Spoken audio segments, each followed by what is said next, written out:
बघूयात पुढची बातमी। विदर्भातील संत्रा उत्पादक शेतकरी हे पुन्हा एकदा चिंतेत सापडले आहेत। अमरावतीत 500 कोटीहून अधिक संत्री बागेत पडून आहेत।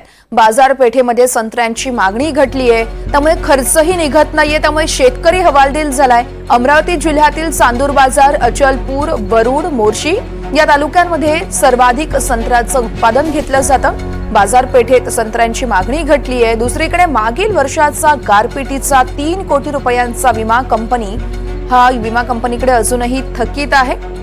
संत्र्यांसाठी लावलेला खर्चही निघत नसल्यानं शेतकरी चिंतेत सापडले आहेत। संत्रा प्रक्रिया उद्योग नाहीये, तर कृषी विभागाचं मार्गदर्शन देखील संत्रा उत्पादक शेतकऱ्यांना मिळत नसल्याचा आरोप हे स्वतः शेतकरी करतात। या संदर्भात शुभम बायस्कर आमचे प्रतिनिधी आहेत आपल्यासोबत, आपल्याला अधिक माहिती देत आहेत। शुभम, विदर्भातील संत्रा उत्पादक शेतकरी आता चिंतेत सापडलेत, सविस्तर।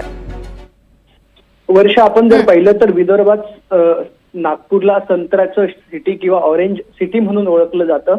नेमकं नागपूरला ऑरेंज सिटी ज्या शहरांमध्ये ओळखलं जातं ते अमरावती जिल्ह्यातल्या वरुड, मोर्शी असेल, अचलपूर असेल, चांदूर बाजार असेल या तालुक्यात मोठ्या प्रमाणात संत्र्याचं उत्पादन घेतलं जातं। जिल्ह्यातल्या 500 कोटींपेक्षा अधिकच्या संत्रा बागा ज्या आहेत त्या संत्र्या बागेत पडून आहेत। बाजारपेठेमध्ये संत्र्याची मागणी घटल्यामुळे ह्या ज्या संपूर्ण संत्रा ज्या आहेत त्या बागेत पडून आहेत। तर दुसरीकडे आपण पाहिलं तर मागील वर्षी गारपिटीमुळे 3 कोटी रुपयाचा विमा जो होता तो कंपन्यांकडे थकीत आहे। एकंदरीत संत्र्यासाठी लावलेला खर्च जो आहे तो निघत नसल्याची स्थिती आहे आणि या संपूर्ण स्थितीमुळे संत्रा उत्पादक शेतकरी जो आहे तो हवालदिल झालेला आहे। आपण जर पाहिलं तर अमरावती जिल्ह्यातल्या वरुड, मोर्शी भागामध्ये संत्रा उद्योगावर प्रक्रिया करणारा प्रकल्प व्हावा अशी मागणी शेतकऱ्यांची गेल्या अनेक वर्षांपासूनची आहे। मात्र ती मागणी सुद्धा पुरी होत नाहीये। त्याच्यामुळे शेतकरी जो आहे तो अनेक दिवसांपासून या गोष्टीमुळे अडचणी सापडलेला आहे।